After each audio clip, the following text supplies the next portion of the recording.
ज्याला बालपणापासून अडवलं, बालपणापासून ज्याची एकनिष्ठतेनं भक्ती केली,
विश्वात परब्रह्म, विश्वात दैव तुझ्या बाबतीत असं तो वागलाय, याला एक कारण आहे वृंदय. काय मी अपराध केला? वृंदय, मी फक्त तुझा देव नव्हे,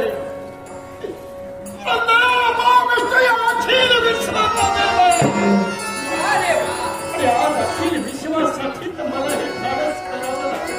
म्हणे विश्वासाठी हे धाडस केलं. मला सांग रे, विश्व तुझ्यात आहे का तू विश्वात आहेस? तुझेही उद्गार खरे, पण ते विश्वात नारवत असताना वृंदय, कधी कधी एखाद्याच्या हातून घडलेला चुकीचा प्रायश्चित्त एखाद्या चांगल्या व्यक्तीलाही भोगावं लागतं. तीच वेळा तुझ्या जीवनात उभी राहिली. काळ्या कपड्या म्हणे साऱ्या विश्वासाठी माझा पवित्र कष्ट केलंस. अरे मला सांग, विश्वातील प्रत्येक मानवाचा संसार तुझा. मग मी काय अपराध केला होता रे? माझ्या एकटीचा संसार तुझ्याकडून त्याचं रक्षण झालं नसतं का? जीवनात तुझ्यातून अपराध नाहीये, पण एक क्षणिके वृंदय, या अखिल विश्वातील कैक स्त्रियांचं भवितव्य धोक्यात होतं.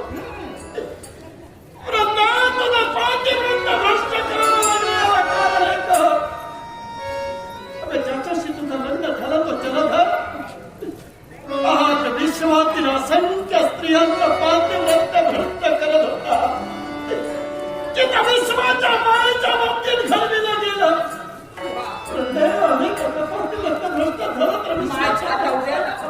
माझ्या नवऱ्यानं पाप केलं. कोणतं पाप केलं? सारा देव देवतांना त्यांना काही भगवान केलं. हा अपराध माझ्या नवऱ्याचा नव्हे.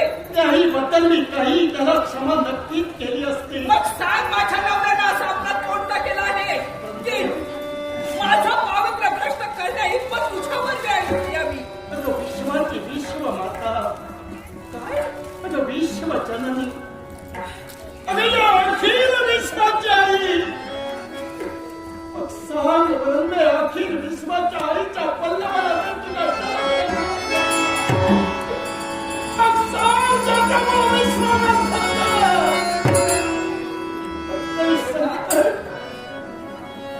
माझ्या नवऱ्यानं प्रत्यक्ष आधी मला आदिशक्ती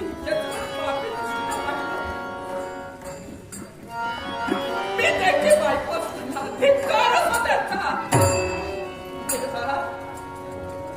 बरोबर आहे, ज्याला अपराध केला शासनाने व्हायला हवं.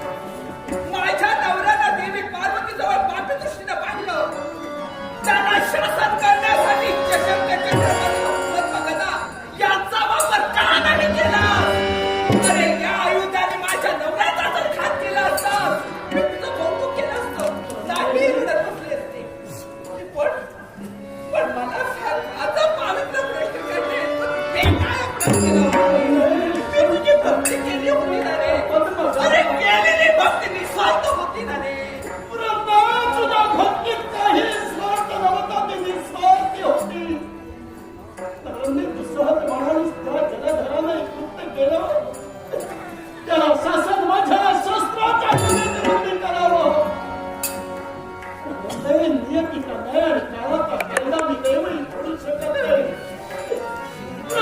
जलधराचा मृत्यूमुळे तुझ्या हाती. अरे वा, आणि तो नाविलाजाने तुझा पाठीमागचा भ्रष्ट करावा लागला. हेच तुला निमित्त होतं. तुमचाही निमित्त नाही. नाहीतर माझ्या नवऱ्याचा घात करणे पण तुम्ही देव असा म्हणता होता. अरे, माझा पावित्र भ्रष्ट करणे इतपत ही वेळ तुझ्यावर यावी. मला सांग रे, माझ्या बाबांनी माझं स्वयंवर काढलं होतं तेव्हा देशोदेशीच्या द्रुपदवर उपस्थित होते. त्यावेळी माझ्या हाती लग्नाची वरमाला होती. पण पत्रा तेव्हा तुझी प्रतिमा होती. जेव्हा माझ्या हातातील वरमाला मी कुणाच्या कडे अर्पण करायची हा संभ्रम निर्माण झाला होता. तेव्हा त्याच प्रतिमेला म्हणजे तुला प्रश्न केला होता ना रे. सांग, वैकुंठीच्या नारायणा माझ्या हातातील वरमाला मी कुणाच्या कडे अर्पण करू. अरे त्यावेळी जर मला सूचना केली असतीस तर काळ्या कपट्या तुझी इच्छा जाणून माझ्या हातात वरमाला मी केली. पण माझ्या नवऱ्याचा अधिकार फक्त माझ्यावर असताना तो अधिकार मात्र तू मिळवला आहेस. तू मिळवला आहेस. म्हणजे फक्त विश्व करण्यासाठी जगत कल्याणासाठी ते झालं. सारा विश्व लयाला गेलं तरी झाले. नाही म्हणत. जिथे एका भक्तिनीची दया नाही तुला, एका भक्तिनीचा महत्व तुला नसेल. ज्या विश्व कार्यासाठी तू देव आहेस ना, माझं जीवन उद्ध्वस्त केलंयस तू. मला संसारात आता ज्या देवाला भक्ताची गरज नाही त्या भक्ताला देवाची सुद्धा गरज नाही. तुला श्राप देणार आहे. तू असं त्याचा प्रायश्चित्त म्हणून तुला श्राप देऊन दंड देणार आहे. अरे क्षमा कर. अरे तुला पूजला, तुझ्या हृदयस्थान दिलं. अरे तुझ्या जागी एखाद्या दगडाचं पूजन केलं तर त्या दगडाला तरी पाहत रे. पण चालत्या बोलत्या देवा, तुला पाहत नाही तो नाही, पण दगडापेक्षा त्या नद्याच्या मुखाने निघणारी श्राप आणि तो दगड होत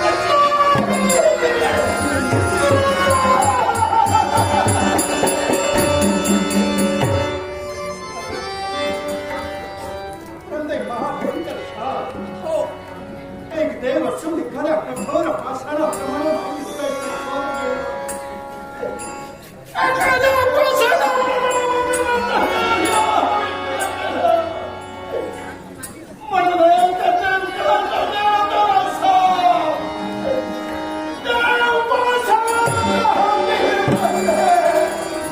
अर्थातच तू केल्या गोष्टीचं प्रायश्चित्त सगळ्या देवाला. मला मान करताय.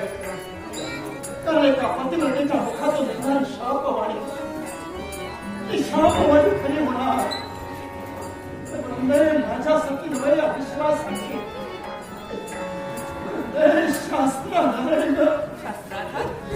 शास्त्राधाराची भिंत विश्वास कोणीही तोडू नये. त्याला प्रतिष्ठेत प्रभाव धर्माच्या देवाला तू शाप दिला आहे.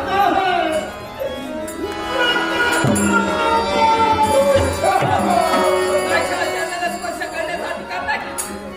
अरे मी तुला श्राप देतात धर्मनीती आठवली तुला, पण एका भक्तीचा पवित्र प्रश्न करते वेळी ती कुठं ठेवली होतीस रे. नाही ना विचार केलास.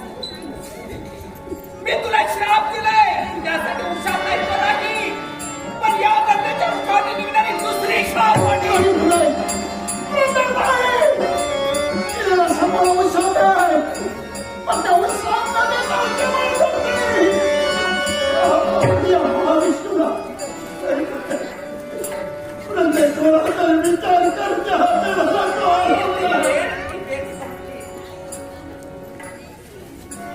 तू माझा पवित्र प्रश्न केला.